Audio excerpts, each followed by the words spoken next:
We continue now with our study of Luther and the Reformation. In our last session, we looked initially at some of the steps involved in the Roman Catholic understanding of justification, and in this session, we want to look further at some of the elements involved in that particular view of justification.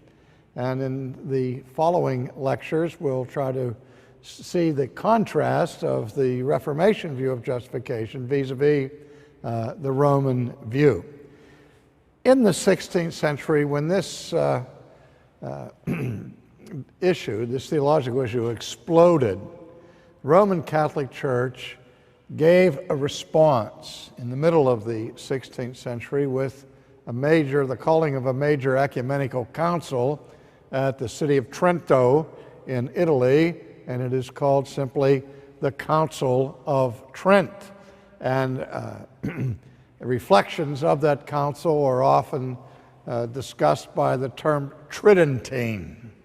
It sounds like it would be pronounced tridentine, but the normal pronunciation is tridentine.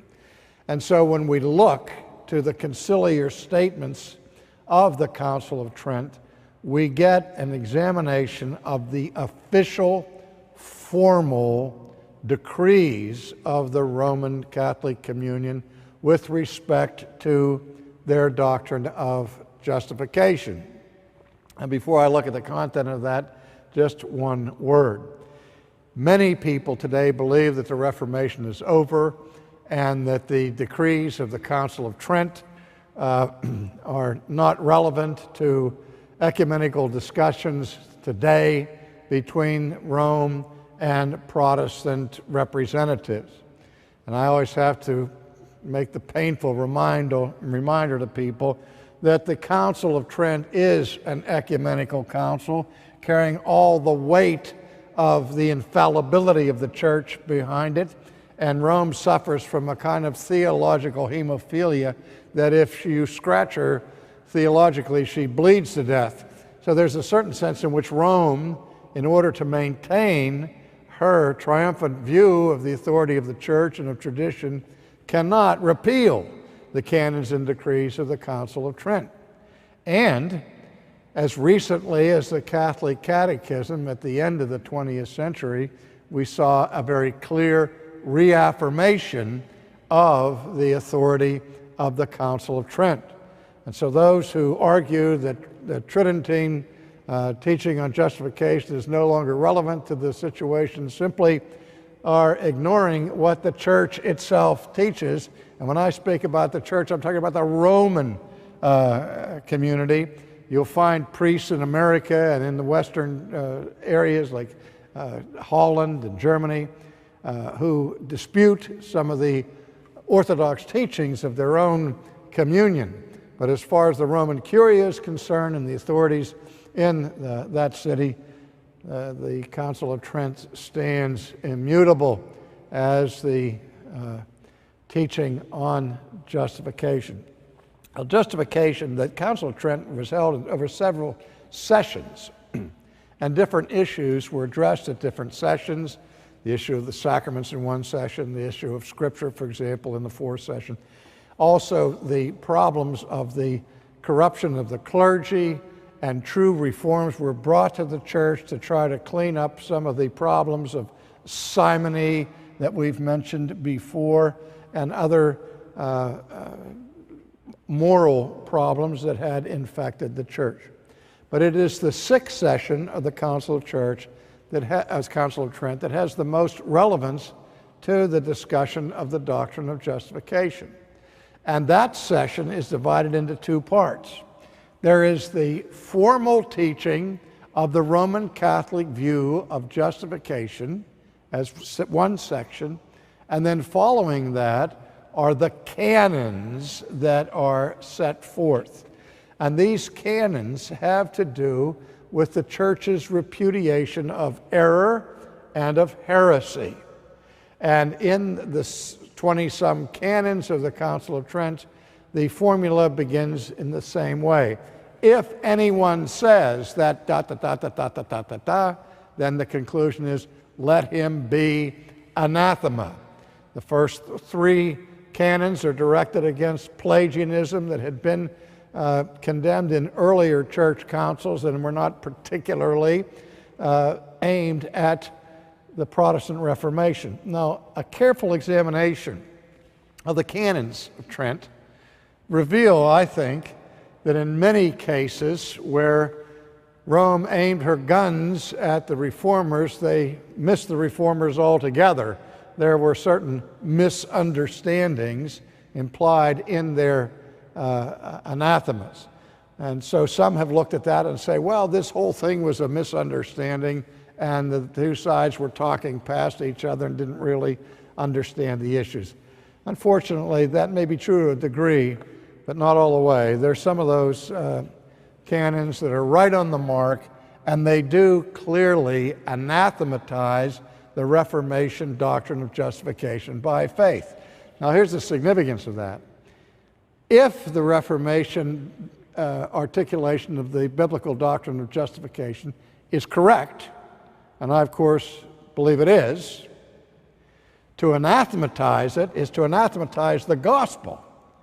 And any communion or organization that claims to be Christian, if it denies or condemns an essential truth of Christianity, at that point that organization becomes apostate and is no longer a true or valid church. And that's part of the problem with the ongoing discussions between Rome and Protestant bodies. There are many Protestant bodies really don't care about doctrinal differences, and they're happy to enter into discussions and ecumenical agreements with Rome. But if one takes the biblical doctrine of justification seriously, on that point there can be no rapprochement. There can not be any unity unless one or the other sides surrenders, because the two positions are simply incompatible. And you're going to have to choose at some point which one is right. If somebody's right and somebody's wrong, and who's ever wrong has significantly distorted the New Testament gospel. And as the Apostle Paul said to the Galatians, if anyone teaches any other gospel than that which you have received, for there is no other gospel, he goes on to say, even if it's an angel from heaven, let him be anathema. So somebody is under the anathema of God here, and that issue, I'm quick to tell you, has not been resolved. Well, as serious as the canons of the anathemas of the Sixth Session of Trent are, I think the more difficult element to resolve the two sides is found in the first section of Session 6, when the doctrine of Rome is itself defined. Now, Rome goes to great length to define what saving faith is and what saving faith involves.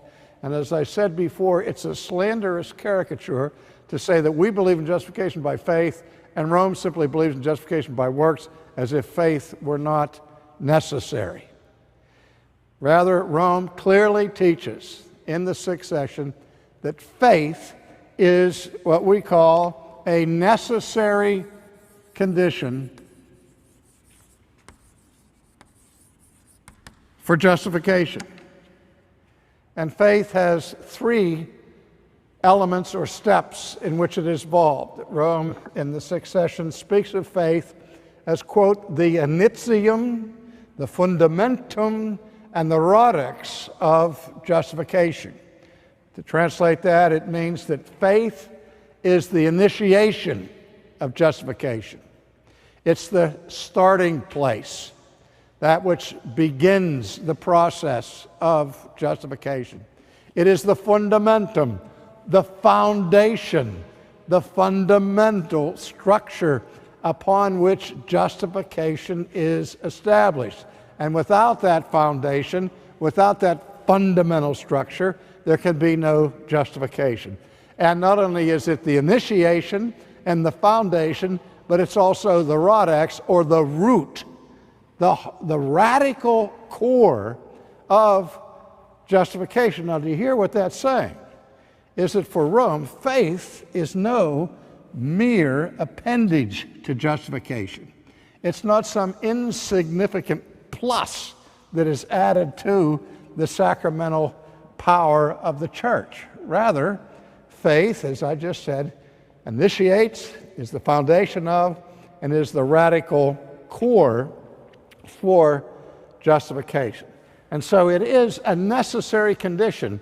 That means it's a condition without which justification cannot follow. The difference, however, is that according to Rome, faith is not a sufficient condition.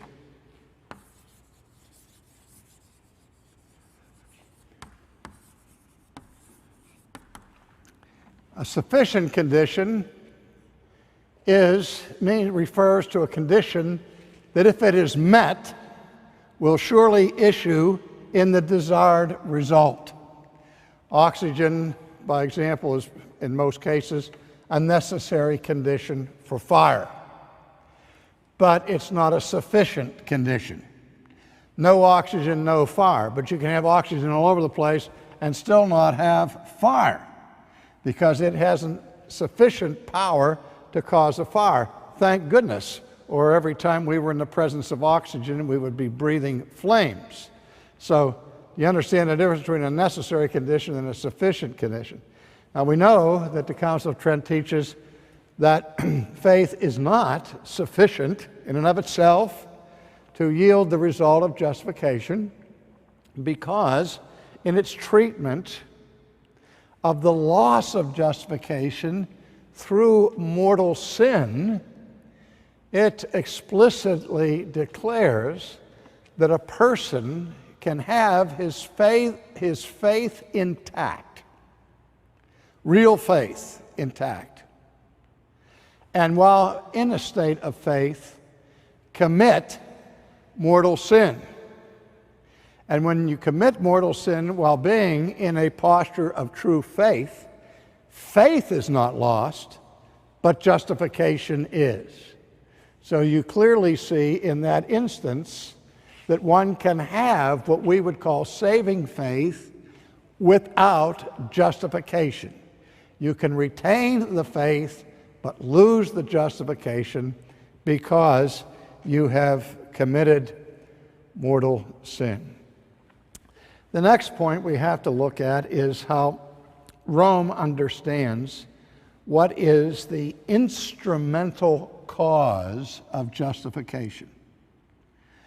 Now, when we speak of things that cause other things, we generally just think of causality in simple, one-dimensional terms. But the Roman Catholic Church distinguishes among several different types of causes. And in this case, this goes back to the medieval synthesis between Roman Catholic theology and the philosophy of the ancient Greek Aristotle. And Aristotle, contemplating the mystery of motion, what moves one thing to cause another, to produce change and mutations, he examined what he called various types of causes. And this becomes important to the discussion for this reason.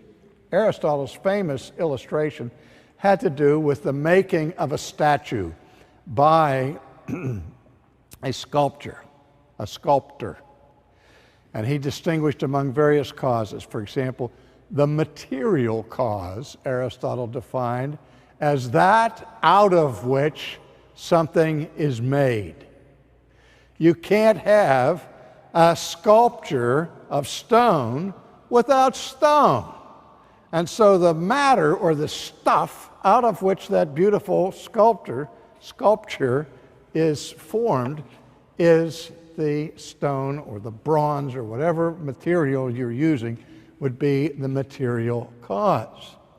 And then he talks about the formal cause. The formal cause would be if the artist would write a sketch at the beginning of what he wanted the final statue to look like. That would be his blueprint.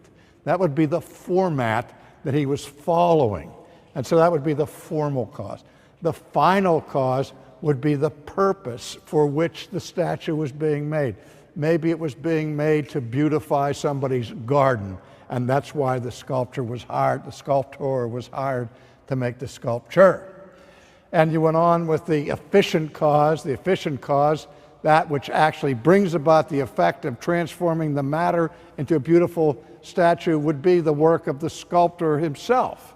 He's the efficient cause, and so on. Well, in that process, Aristotle spoke about the instrumental cause, the instrument or the tools that were used to bring about the change.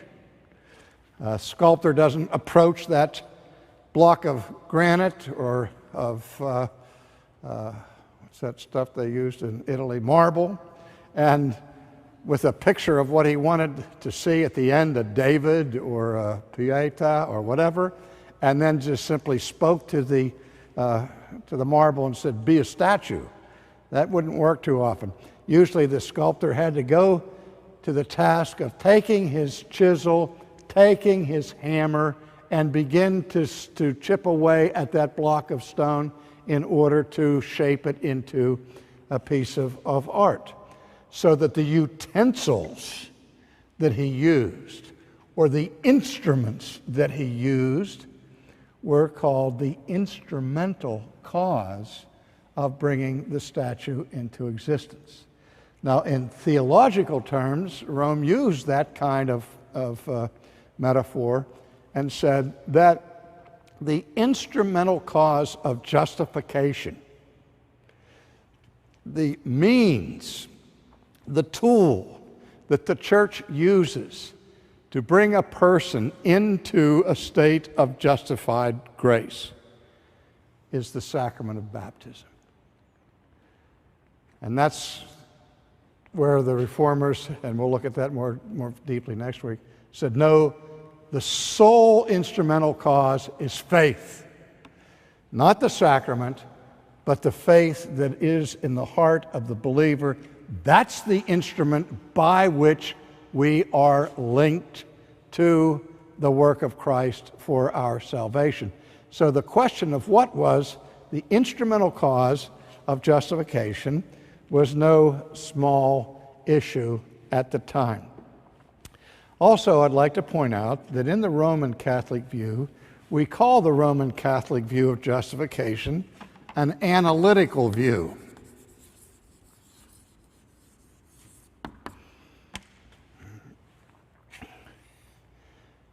An analytical view is this. An analytical statement is a statement that is inherently true. It is a formal truth that we would call a tautology. 2 + 2 = 4. That statement is analytically true, that is under analysis. You examine what 2 and 2 are, and you see that it is the same thing that you find on the other side of the equation, which is 4. It's a formal truth. It's not something that has to be confirmed by experimentation or observation. It's a mathematical truth, okay? Now, another example of an analytical statement is a bachelor is an unmarried man. Now, you've learned nothing in the predicate that wasn't already in the subject. You've said nothing new that defines the term bachelor than the word itself contains inherently. Do you see what I'm saying? Now, both Protestants and Catholics agree that in the final analysis, no one is justified until or unless God declares that person just. And that declaration of God is a legal declaration by His own judgment. When we say that the Roman view is analytical, that means this, that God will not say that a person is just, will not declare a person legally just, unless or until that person, under analysis, is actually just. He doesn't just count people just who aren't really just. That's why Rome goes on to say in the 16th century that before God will ever declare anybody justified, justice or righteousness must inhere within the soul of the person. The Latin there is inherens. It must be inherent within the person, so that nobody really becomes justified until, under analysis, God reads their lives, reads their souls, and sees nothing but righteousness there. If a person dies in mortal sin, he goes to hell. If a person dies with any sin, with any imperfection or blemish on his soul, that person cannot be admitted into heaven, but must first go through the purging fires of purgatory, where those impurities are cleansed away until such time as righteousness is truly inherent in the believer. You see what's at stake here. If I thought that what I had to do to get into heaven was to arrive at a state, no matter how much grace the church has for me, of pure righteousness, without any imperfections, I would completely despair of ever having salvation. If you taught me that that's how I am saved, for me, that would not be good news. It would be horrible news. And you see why what we see in this discussion and this debate, one of the most significant theological issues you can ever discuss, is on the table. What must I do to be saved? As we will see, God willing, in our next session, what the Reformation was about was affirming the biblical gospel that the moment a person possesses saving faith, they are transformed from the kingdom of darkness into the kingdom of light, are declared to be just on the basis of the righteousness of Christ, and are adopted into the family of God, have their sins in remission, and taken away forever. No purgatory, no second plank of justification. But, as I said, God willing, we'll look at that view in our next time together.